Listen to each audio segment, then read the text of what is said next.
Hey, this is Mrs. D. Warren coming to you. We're going today talk about Jacksonian democracy. This is the next era after the Industrial Revolution, and they kind of overlap. But before we get started talking about what we're going to learn today, we want to make sure that your notebook is set up. So in your notebook, please make a new unit page on the next right-hand page in your spiral. That's the next right-hand blank page. And the only thing you're going to write on it is Jacksonian democracy. Please pause the video now to do this.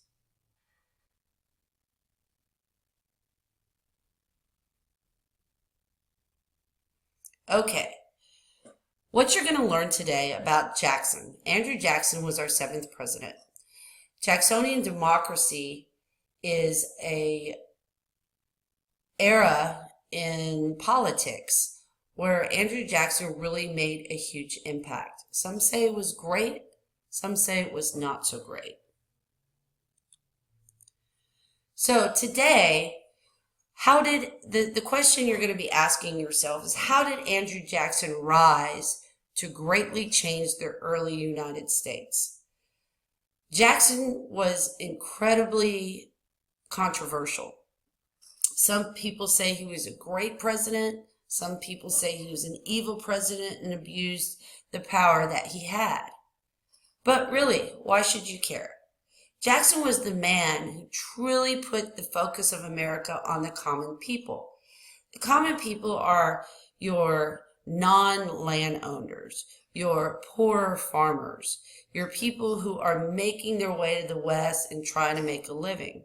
Whereas before, it really was about the elite, the rich. Now, he took the words of the Declaration of Independence and made them much more of a reality than anyone else previously had. But, as I said before, many historians, as well as Americans, believe that he abused his power.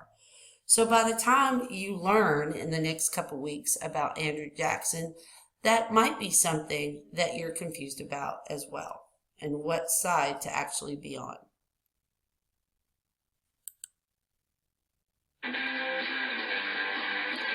Andrew Jackson. Now, your teacher should have given you a set of Andrew Jackson notes. They're fill-in-the-blank notes because there's a lot of information about this guy. So go ahead and get those out and get ready to fill them in.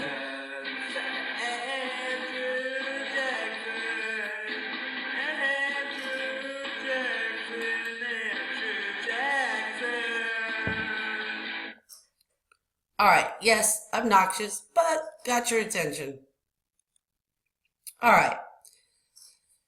In order to understand Jackson and his motivations and who he was as a president, we really got to look at him as a person and how he grew up. So the first section of your notes is titled Part 1, The Rise of Andrew Jackson.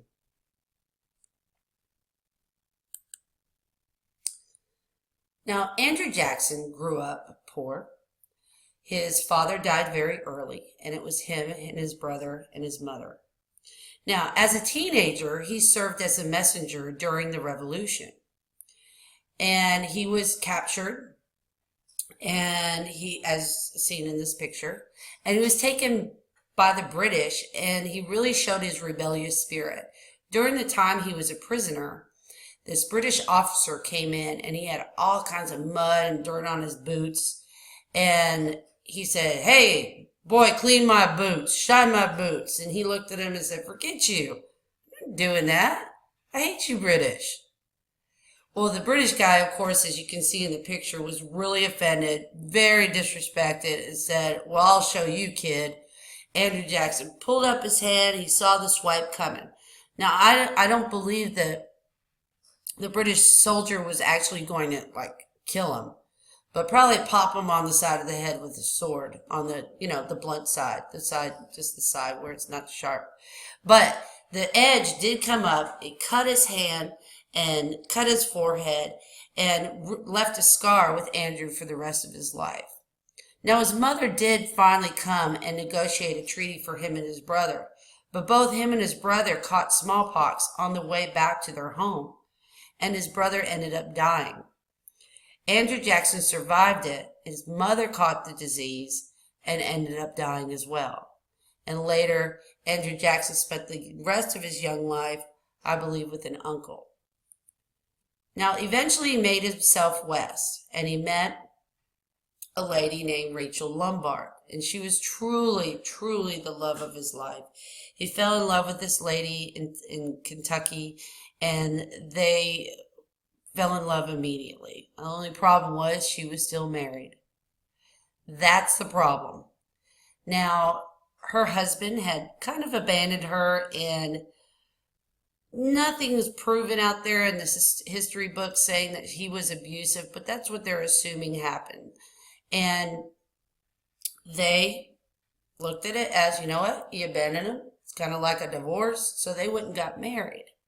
Well, the husband found out, big scandal approached, so she was married to two men, and she was kind of looked at as a, well, almost as a harlot, as someone who was unclean, almost as a prostitute, because she was married to two men at the time. Andrew didn't care. They got married. He divorced her, her husband divorced her, and they lived a very happy life in Tennessee. Jackson was also very short-tempered. He loved to gamble. He is involved in horse racing. Pretty wild guy at the beginning of his life, or, well, actually throughout his life. And he fought at least 10 duels in his lifetime. He did not take disrespect from anybody. And as soon as he felt that he was being cheated in a horse race or something like that, or insulted, he was ready to go and ready to face someone down to protect his honor. If at this time you need to pause the video to fill in your video notes, please do so now.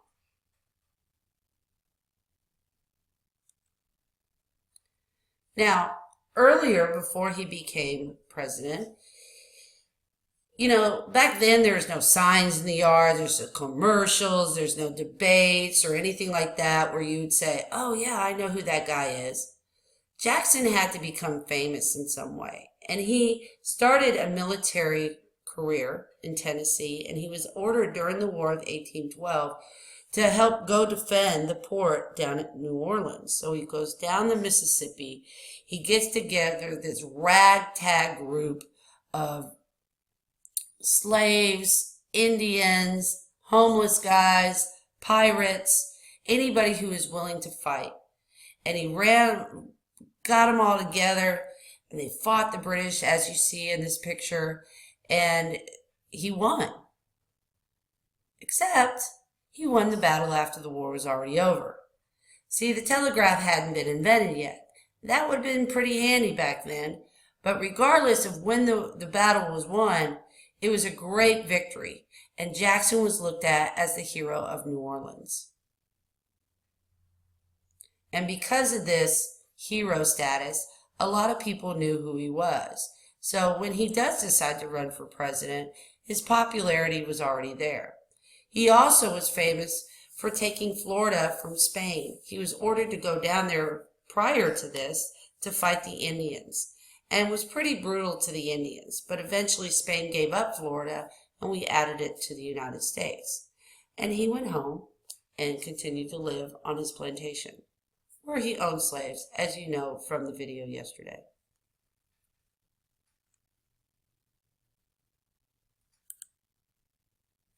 Now, the rest of today's presentation will feature a commentary from two guest speakers, Farmer James McPoor and banker Alfred Featherbottom. Now, these two guys represent this guy over here, Farmer James McPoor. He's the guy that really loved Jackson. He was the common man. Banker Alfred Featherbottom was from the elite that thought that Jackson was just a big redneck and was abusing his power and taking over the country. But he's got to get elected first, so that's where the next part comes in.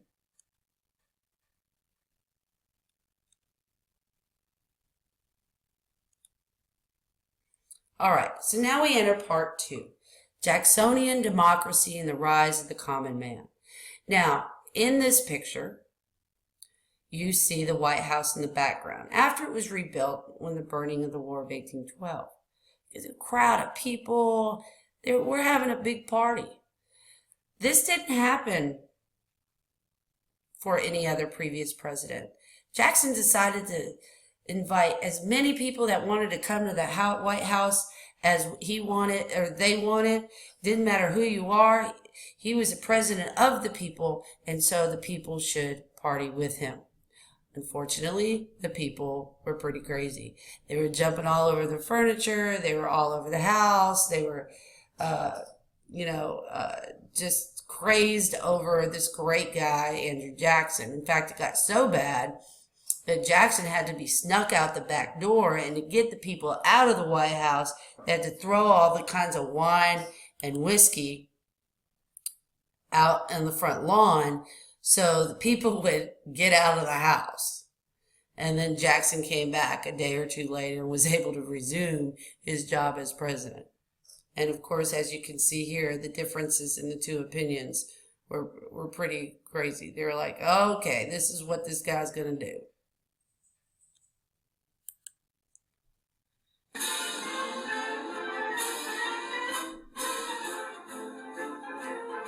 Now, as you can see, prior to this, the parties were not the same.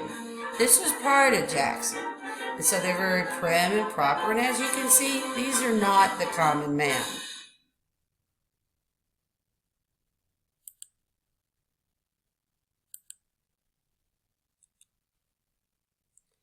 Okay, back to the notes. What was the difference in this shift of people? Why wasn't it like this before?